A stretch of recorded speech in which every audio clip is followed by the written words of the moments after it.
അതിൽ സാധാരണ യുദ്ധകാലഘട്ടങ്ങളിൽ മാധ്യമങ്ങൾക്കടക്കം സമൂഹ മാധ്യമങ്ങൾക്കടക്കം നിയന്ത്രണങ്ങൾ ഏർപ്പെടുത്താറുണ്ട്. പക്ഷേ ഇവിടെ 8000-ഓളം അക്കൗണ്ടുകൾ റദ്ദാക്കിയിരിക്കുന്നു, മരവിപ്പിച്ചിരിക്കുന്നു. അതോടൊപ്പം തന്നെ എക്സിൻ്റെ ഗ്ലോബൽ അഫയേഴ്സ് അക്കൗണ്ടും പൂട്ടിയിരിക്കുന്നു, തടഞ്ഞിരിക്കുന്നു കേന്ദ്ര സർക്കാർ. എന്താണ് കൂട്ടിച്ചേർക്കാൻ കഴിയുന്ന വിവരങ്ങൾ? സിജു, കഴിഞ്ഞ ദിവസമാണ് എക്സിൻ്റെ തന്നെ സ്വന്തം അക്കൗണ്ടായിട്ടുള്ള ഗ്ലോബൽ അഫയേഴ്സിൽ നിന്ന് നമുക്ക് ഇത്തരത്തിലുള്ളൊരു വാർത്ത ലഭിക്കുന്നതെന്ന് 8000-ഓളം അക്കൗണ്ടുകൾ കേന്ദ്ര സർക്കാർ ബ്ലോക്ക് ചെയ്യണമെന്ന് ആവശ്യപ്പെട്ടിട്ടുണ്ട്. ഇത് ഈ അക്കൗണ്ടുകൾ ബ്ലോക്ക് ചെയ്യാത്ത പക്ഷം ഈ അക്കൗണ്ടുകളിലെ റീജിയണലായിട്ടുള്ള പ്രാദേശികമായിട്ടുള്ള പ്രവർത്തകർക്ക് പിഴയും മറ്റു ജയിൽ ശിക്ഷയും അനുഭവിക്കേണ്ടി വരും എന്നതടക്കമുള്ള വിവരങ്ങൾ പറഞ്ഞുകൊണ്ട് ടെക്സിൻ്റെ ഗ്ലോബൽ അഫയേഴ്സ് എന്ന് പറയുന്ന പേജിനകത്ത് ഇത്തരത്തിലുള്ളൊരു പോസ്റ്റ് വരികയുണ്ടായിരുന്നു. അതിന് തൊട്ടു പിന്നാലെയാണ് ഇപ്പോൾ ആ ഗ്ലോബൽ അഫയേഴ്സ് എന്ന് പറയുന്ന അക്കൗണ്ട് ഉൾപ്പെടെ തടഞ്ഞു വെക്കുന്ന ഒരു സാഹചര്യമാണ് കേന്ദ്ര സർക്കാരിൻ്റെ ഭാഗത്തു നിന്ന് ഉണ്ടായിട്ടുള്ളത്. കഴിഞ്ഞ ദിവസങ്ങളിൽ നമ്മൾ കണ്ടതാണ് മക്തൂബ് മീഡിയ, കാശ്മീരി ഉൾപ്പെടെയുള്ള പല അക്കൗണ്ടുകളും അവരുടെ ഇൻസ്റ്റഗ്രാം, ട്വിറ്റർ അക്കൗണ്ടുകളെല്ലാം, എക്സ് അക്കൗണ്ടുകളെല്ലാം പൂട്ടിപ്പോകുന്ന അല്ലെങ്കിൽ ബ്ലോക്ക് ചെയ്യപ്പെടുന്ന സാഹചര്യങ്ങളുണ്ടായിരുന്നു. അവരുടെ പല എഡിറ്റോറിയൽ ബോർഡിൽ നിന്നും ഇത്തരത്തിലുള്ള അറിയിപ്പുകൾ ഉണ്ടായിരുന്നു, അക്കൗണ്ടുകൾ പൂട്ടി എന്നുള്ള നിലയ്ക്ക് തന്നെ. പക്ഷേ ഒരു തരത്തിലുള്ള കാരണങ്ങളും ബോധിപ്പിക്കാതെയാണ്, കാരണങ്ങളും പറയാതെയാണ് കേന്ദ്ര സർക്കാർ ഈ ഒരു നടപടി സ്വീകരിച്ചിട്ടുള്ളത്. അതിൽ അക്കൗണ്ട് തടഞ്ഞ 8000 അക്കൗണ്ടുകൾ പൂട്ടിയ അല്ലെങ്കിൽ ലൈസൻസ് അല്ലെങ്കിൽ അത് തടഞ്ഞിട്ടുള്ള 8000 അക്കൗണ്ടുകൾ, അവരുടെ പൊതു സ്വഭാവം എന്താണ്?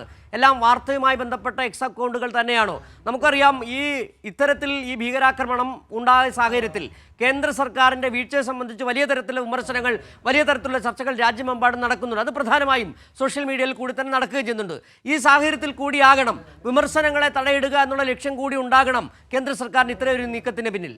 തീർച്ചയായിട്ടും സിജു, നമുക്കറിയാം ഈ ഒരു അന്തരീക്ഷം രാജ്യത്തിനകത്ത് നിലവിൽ വന്നൊരു സാഹചര്യത്തിനകത്ത് വളരെ ജിങ്കോയിസ്റ്റിക് ആയിട്ട് ഇടപെടുന്ന ഒട്ടനവധി സോഷ്യൽ മീഡിയ പ്ലാറ്റ്ഫോമുകളും മാധ്യമ സ്ഥാപനങ്ങളും നിലനിൽക്കുന്നൊരു സാഹചര്യത്തിലാണ് വളരെ ന്യൂട്രലായിട്ട് ഇതിൻ്റെ ശരി തെറ്റുകളെ കൃത്യമായിട്ട് അഡ്രസ്സ് ചെയ്തിരുന്ന ഒരു പറ്റം മാധ്യമങ്ങളെ തന്നെയാണ് ഈ തരത്തിലുള്ള ബ്ലോക്കിന് വിധേയമാക്കപ്പെട്ടിട്ടുള്ളത് എന്നുള്ളത് തന്നെയാണ് നമുക്കറിയാം.